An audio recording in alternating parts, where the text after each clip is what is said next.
What happens when a wife turns her friends with benefits joke into a public ultimatum and expects her husband to fold?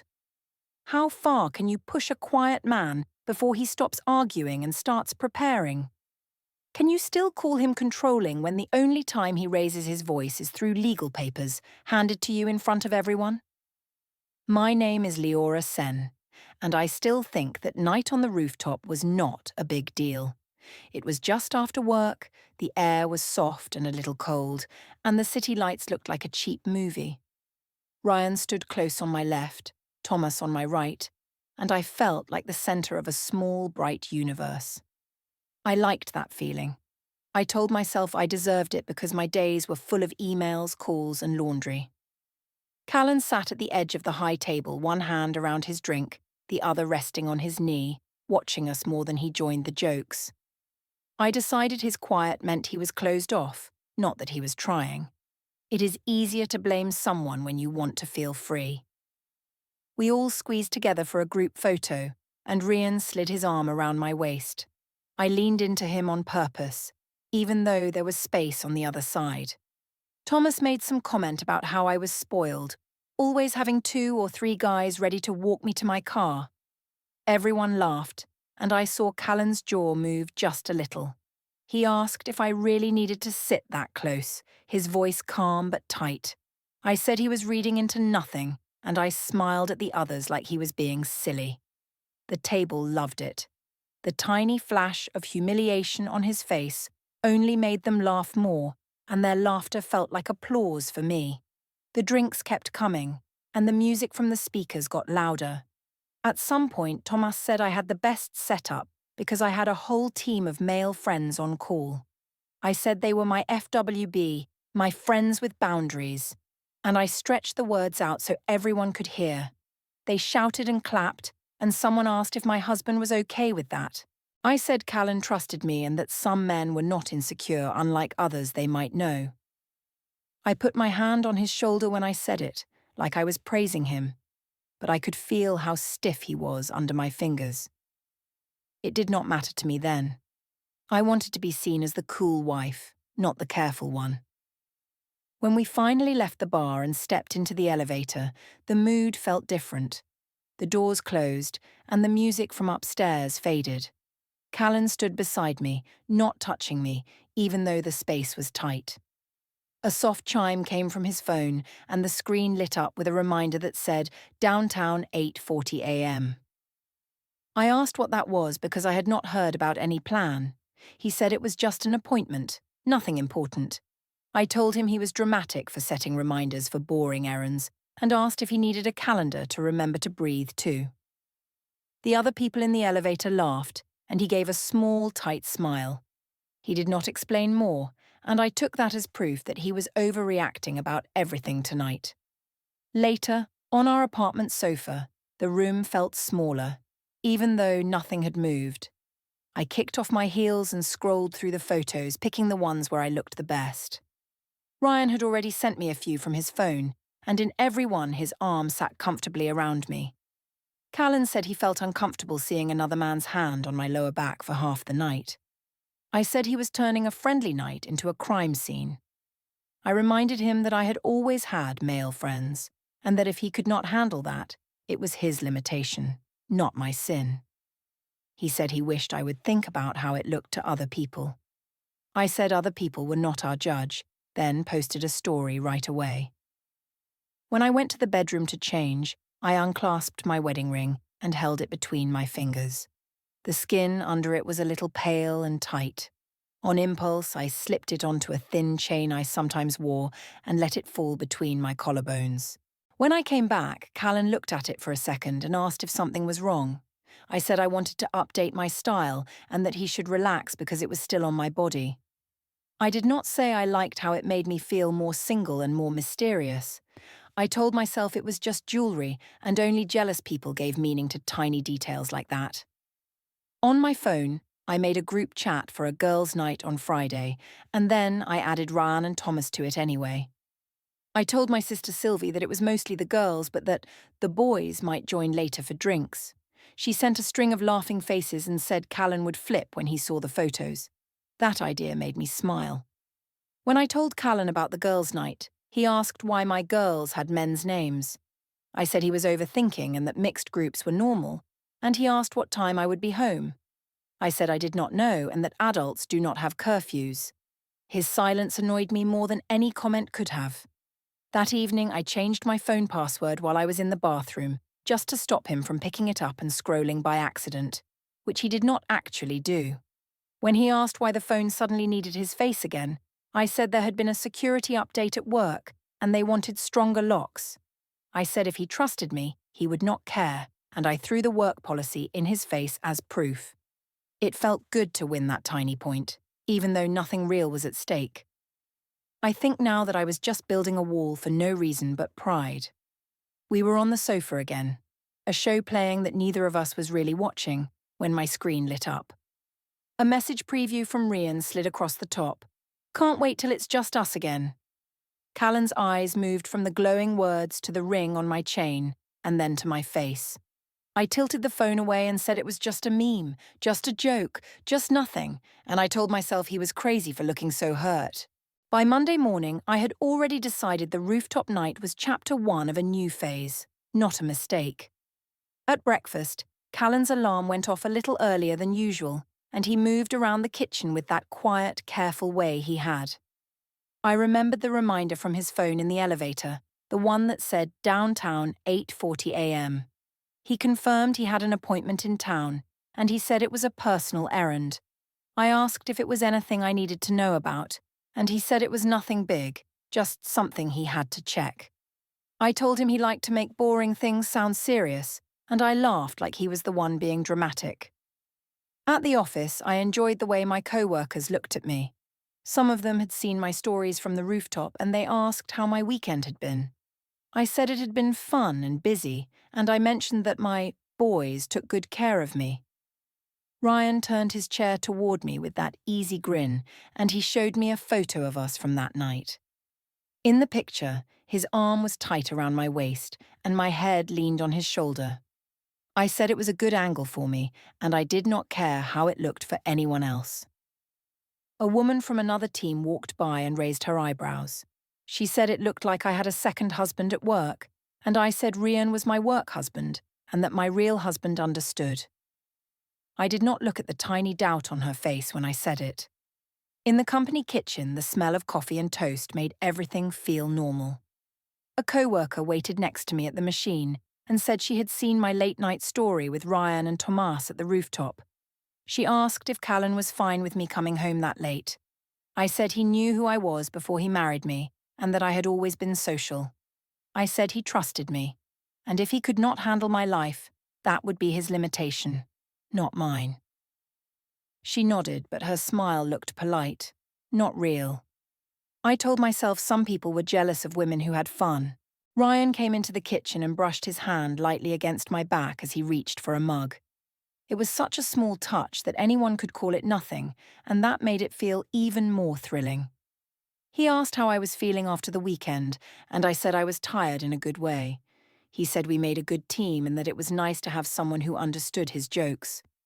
I said my husband did not always get my jokes, and Rian said many men were too serious. The way he looked at me made me feel like I was the main character in the room, and I liked that feeling far more than I should have. After work, I met Tomas at the gym, like we had planned in our group chat. The lobby was bright and full of people in sports clothes, and the air smelled like sweat and cheap soap. Thomas joked that he was just there to make sure I did not skip leg day. I said he was just there to watch me in tight leggings. He laughed and said I was not wrong. Ryan sent a message saying he was on his way, and when he arrived, he hugged me from behind, quick and casual like it was automatic. We took group selfies near the front desk, and in most of them his hand sat on my hip, his fingers pressing through the fabric in a way that felt like a secret. While we were changing, Callan texted me and asked what time I would be home. I said I was working out and might go for a drink after. He replied with a short message saying to let him know if I would be very late. I chose not to answer that part. I told myself he was trying to control my time again, and I said to myself that I was too old for curfews. It did not matter that he had Mira's bedtime to handle alone. In my version of the story, I was the one doing the hard work of keeping our lives interesting. We did a quick, lazy workout, and then we drifted toward the small bar near the gym. Ryan ordered the drinks, and Tomas filmed a short clip of us laughing, leaning close. In one of the photos he took, I was half sitting in Ryan's lap, my head tipped back, my hand on his shoulder. I knew exactly what it looked like, and that was the point. Callan sent another message asking if I was on my way yet, and I typed that we were just having a quick drink after training. I did not add that my body was pressed against another man. When the night moved on and Thomas left, it felt natural to follow Ryan to his apartment nearby to watch something and talk. I told myself it was innocent right up until it was clearly not innocent anymore, and then I told myself it was just a one-time mistake that I did not have to share.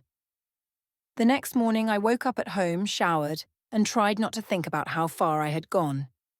Callan's phone vibrated on the table with a new reminder called Meeting, Personal 7:10 p.m. I asked if he was seeing a secret girlfriend, and he said it was just a personal meeting. I said it sounded like a midlife crisis and laughed at my own joke. He did not rise to it. That evening, after work, he came home on time, quiet, and strangely calm. At dinner, he asked how my day had been, and when I tried to pick a fight about him snooping on my socials, he did not bite. He said he was tired and that arguing did not help anyone. After we cleaned up, he went to bed early without waiting for me, and he did not ask for my phone, my passwords, or my detailed schedule. He just folded into the new distance like it was his plan. Later that night, when I scrolled through my feed on the sofa, I saw that Ryan had posted the photo of me, half on his lap at the gym bar.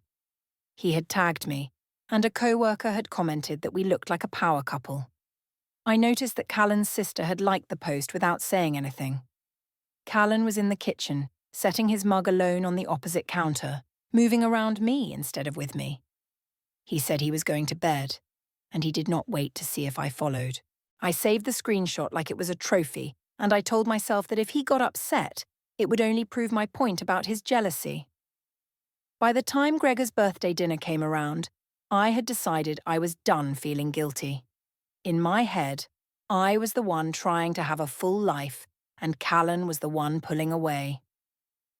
That afternoon, I walked into the kitchen and saw a new little stack of folders on the counter.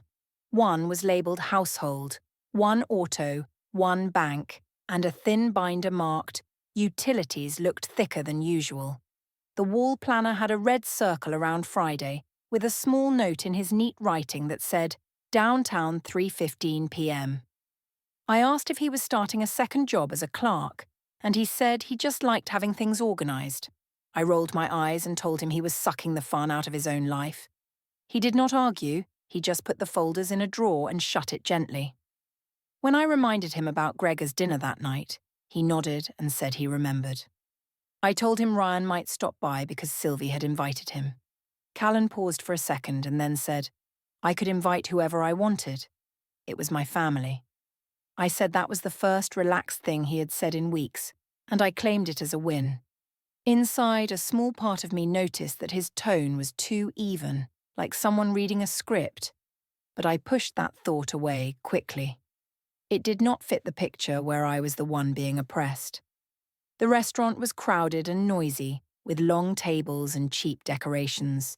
My parents, Gregor's siblings, and a few cousins were already there when we arrived. Callan carried Mira on his hip for a minute while I adjusted my dress and checked my hair in my phone camera. I saw my reflection, the ring on its chain, the slightly bolder lipstick, and I liked how I looked. When we reached the table, Bridget gave me a polite smile that did not quite reach her eyes.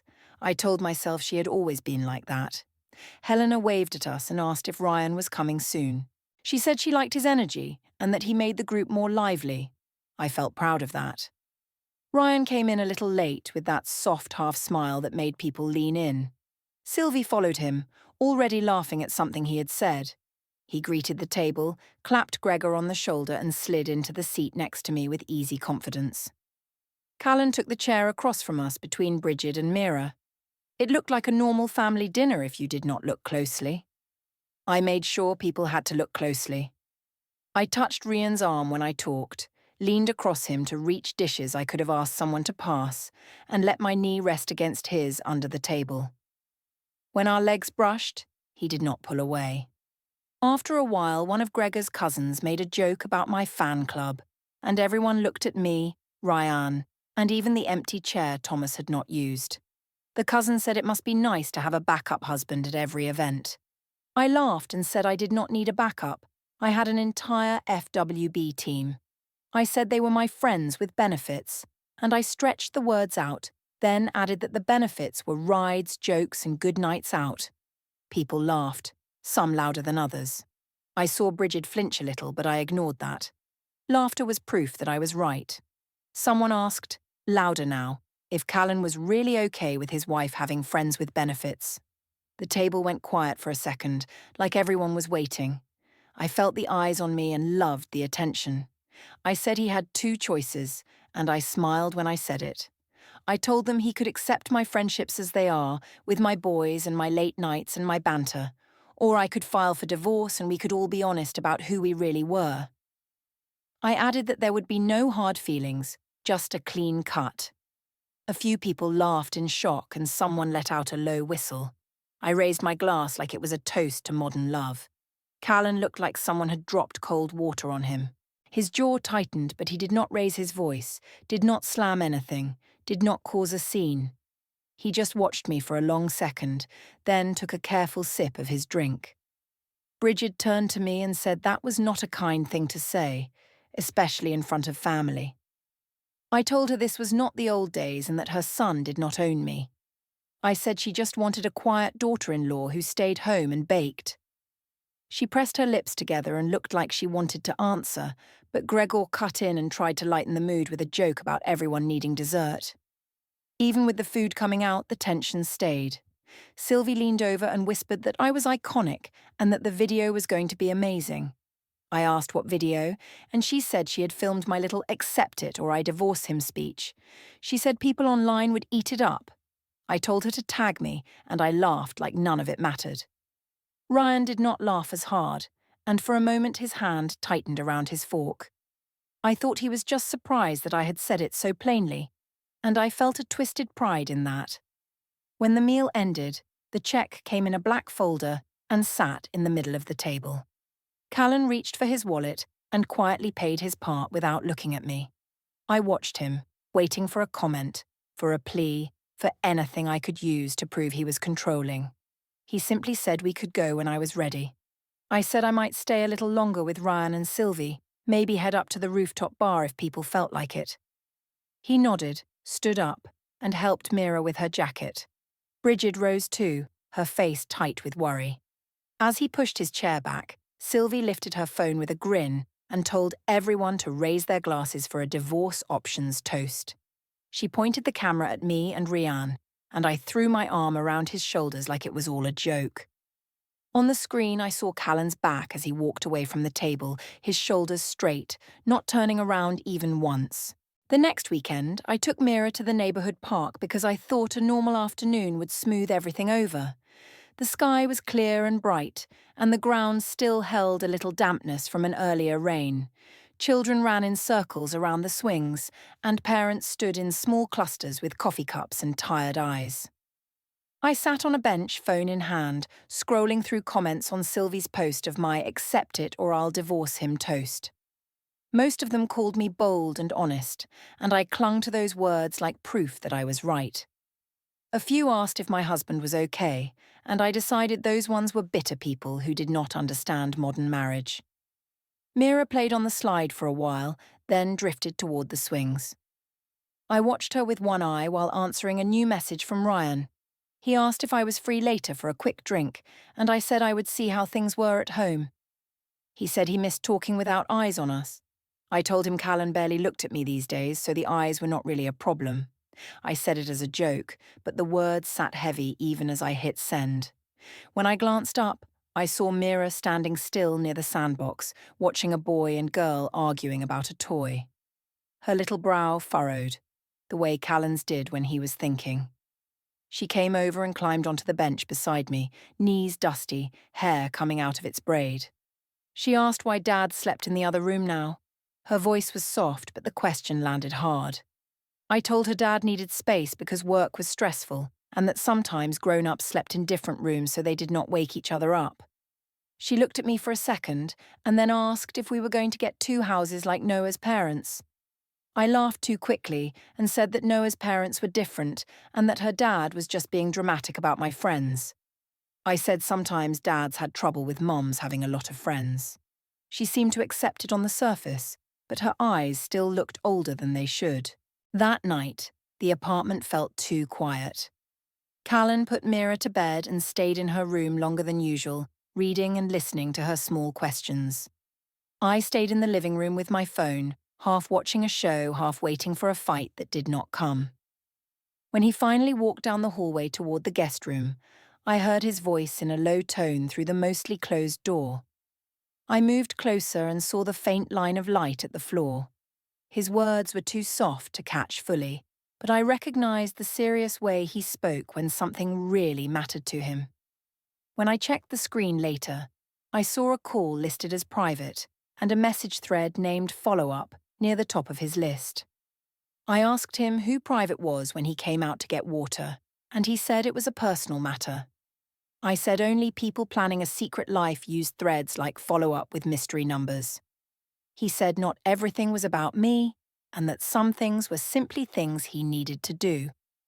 I told him he was trying to control the story by being mysterious, and that if anyone was being manipulative, it was him.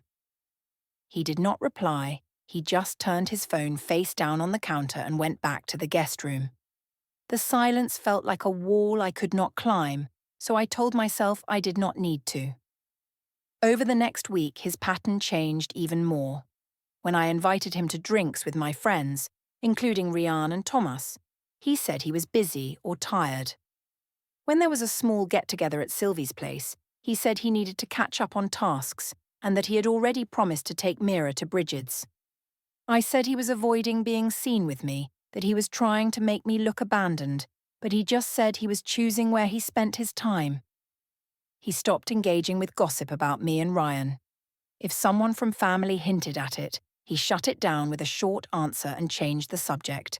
His phone was always close now, battery full, screen dark, and face down. Sunday lunch at Bridget's house should have been simple, but it felt like walking into a test.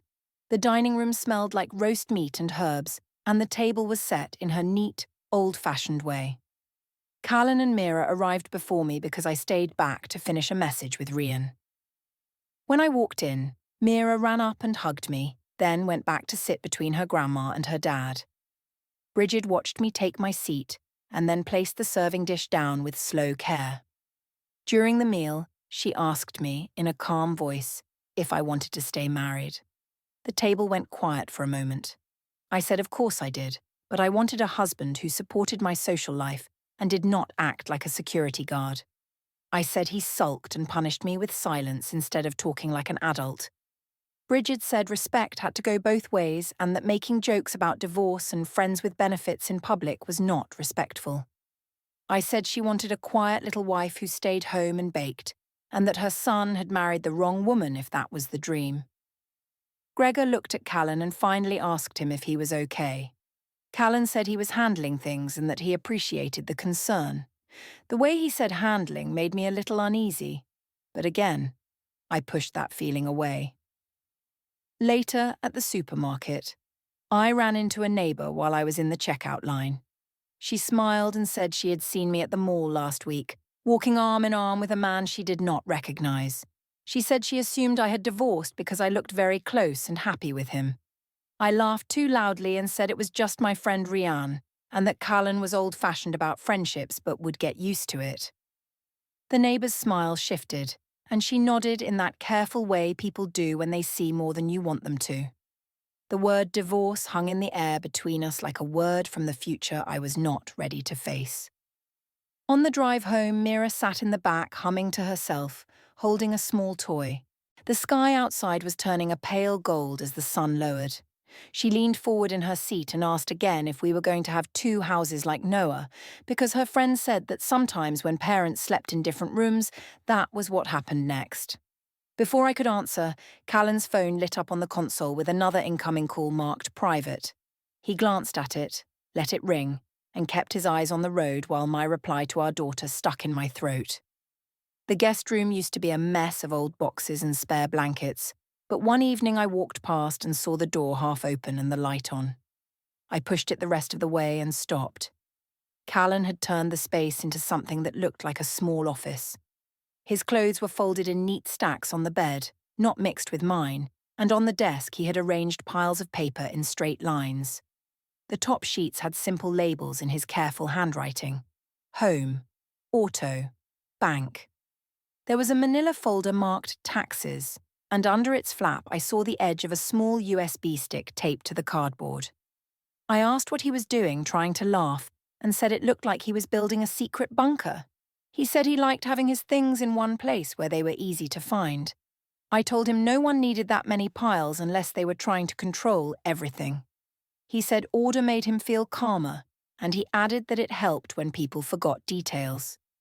That part stung, so I snapped that forgetting one date or one payment did not make me a child. He did not rise to it. He just moved one stack from the bed to the desk and said he would sleep in here for a while because it was quieter. The next morning in the kitchen, I noticed a small sticky note on the fridge near the family calendar. In his neat letters it said, "Bring forms," and under it he had scribbled Riverside 11:05 a.m. On the table his laptop sat open, showing a spreadsheet filled with small cells. There were only initials and dates, no other words, but the screen made me feel like someone had put a mirror over our life and sliced it into rows. A little box popped up in the corner saying file uploaded successfully, and he clicked it away as soon as I walked in. I said he was turning our home into an office and joked that I should start charging him rent. He asked instead if Mira's school had our latest contact numbers, and he typed when I answered, like he was taking notes for a meeting. Over the next days, his behavior shifted again, but in a way that made it harder for me to attack. He did not shout or throw anything. He barely even sighed. When I sent him a long message blaming him for the coldness between us, he replied with a short, polite line asking what time I would be home so he could plan dinner for Mira. When I tried to stir things up by telling him that Ryan thought he was old-fashioned, he simply said Ryan did not live in our house. He kept the living room tidy on his side, his shoes lined up, his keys always on the same small tray. It was like he was quietly separating his life into boxes I could not reach. One evening, I heard a strange, soft noise from the guest room while I was messaging Sylvie. It was a low whir, then a pause, then another whir. When I went to look, the door was closed, but I knew the sound of a shredder. I imagined him feeding old bills and junk mail into it, maybe even old notes from me. The idea made me uneasy, so I shoved it aside and told myself he was just being obsessive. A few minutes later, his phone alarm went off in the kitchen where he had left it charging. The screen flashed with an alert named Paper Drop, and he walked in, silenced it, and slipped the phone into his pocket without comment. I caught another glimpse of his laptop later that week when he stepped away to take a call. The desktop was almost empty, unlike mine. There were only two main folders on the screen, named Archive North and Archive West, which meant nothing to me but sounded deliberate. Next to them sat a single USB drive on the desk, labelled with that day's date in thick black pen. When he came back, I leaned against the counter and asked if he was planning to move out, since he was filing his life like he was leaving. He said he was making sure things were clear for everyone's sake. I said only people planning some trick talked like that, and that if he wanted to scare me, it was not working. Money shifted too, but in such a tidy way that it was hard to call it an attack. He stopped sending a lump sum to our joint account and instead transferred a precise amount for his half of each bill. On the fridge, he put a small sheet listing the due dates and what he had already covered, with little ticks beside each one. He started writing notes like, "Pick up Mira Wednesday, you have Thursday on a pad by the door." When I complained that he was treating me like a roommate, he said this was what I had been saying I wanted: more freedom and clear lines. It annoyed me that he sounded almost kind when he said it. I tried to pull him back into the old pattern by flirting harder with Ryan in front of him on social media. I posted a story with a photo from after work, Ryan's arms slung over my shoulder captioned FWB Squad. Callan did not comment, did not like, did not mention it at dinner. Instead, he asked Mira if she had everything ready for school, and he made sure her backpack was by the door. When I tried to start a fight by saying he must love that people thought I was cheating, he just said he could not control what other people thought, and that he preferred to spend his energy on things he could manage. His calm made me feel small and loud at the same time. A few nights later, after another one of those quiet days, we ended up in the kitchen together, the light over the sink casting a sharp line across the room. Our mugs sat on opposite sides of the counter, his near the fridge, mine near the sink, like a picture of how far we had moved away from each other. I brought up the same line I had used at the restaurant, half out of habit, half out of desperation. I said he still had two options: accept my friendships the way they were, with my guys and my late nights and my jokes, or I would file for divorce and free us both.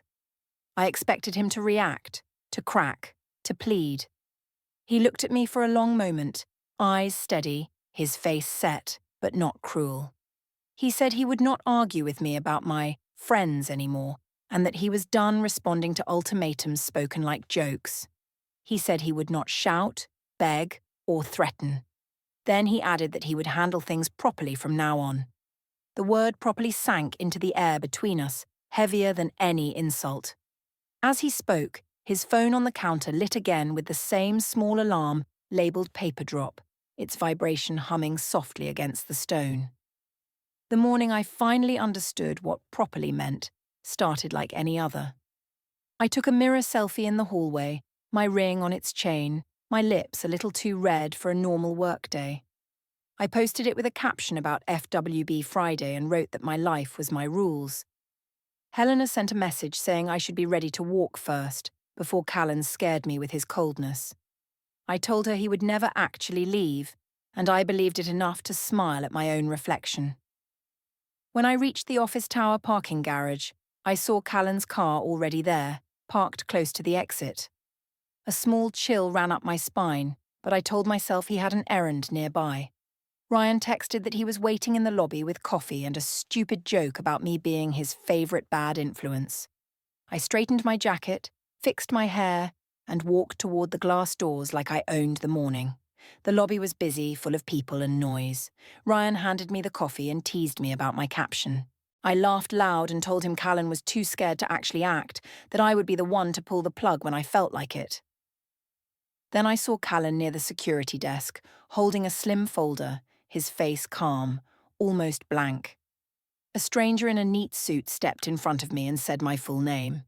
He handed me a thick envelope and said I was being served with a petition for dissolution of marriage, with temporary financial and property orders, and a first hearing date already set. As I stared at the words about freezing joint accounts, giving Callan temporary exclusive use of the apartment, and a custody schedule where Mira stayed with him on school days, Callan turned toward the glass doors and walked quietly out of the building.